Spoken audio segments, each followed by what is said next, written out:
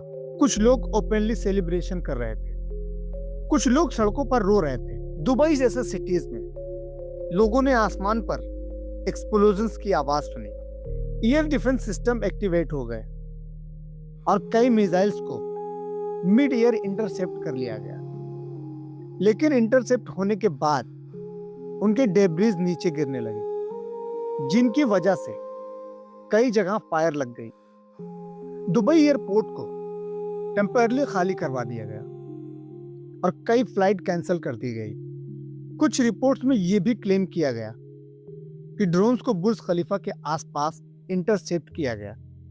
इस वॉर का इम्पैक्ट सिर्फ मिडिल ईस्ट तक ही सीमित नहीं है। स्पेशली इंडिया के लिए ये वॉर सबसे ज्यादा सीरियस और खतरनाक हो सकती है। एक रीजन ये भी है, स्ट्रेट ऑफ हॉर्मुज जो दुनिया का सबसे इंपॉर्टेंट ऑयल शिपिंग रूट माना जाता है। इंडिया अपना 50% से ज्यादा क्रूड ऑयल इसी रूट के थ्रू इंपोर्ट करता है।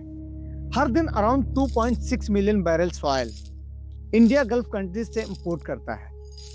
अगर ईरान ने स्ट्रीट ऑफ हॉर्मुज को ब्लॉक कर दिया, तो इंडिया के लिए ये सिचुएशन एक नाइटमेयर बन सकती है। पेट्रोल और डीजल के प्राइस रैपिडली इंक्रीज हो सकते हैं, शिपिंग कॉस्ट बढ़ सकती है और इन्फ्लेशन भी इंक्रीज हो सकती है। ह्यूमन इम्पैक्ट भी इक्वली कंसर्निंग है। गल्फ कंट्रीज में 1 करोड़ से भी ज्यादा इंडियंस रहते हैं। वर्कर्स, इंजीनियर्स, स्टूडेंट्स और फैमिलीज जो वहां अपनी लाइफ बिल्ड कर रहे हैं। जिन एरियाज में मिसाइल्स और ड्रोन अटैक हो रहे हैं, वहां उनके रिलेटिव और फ्रेंड्स हो सकते हैं।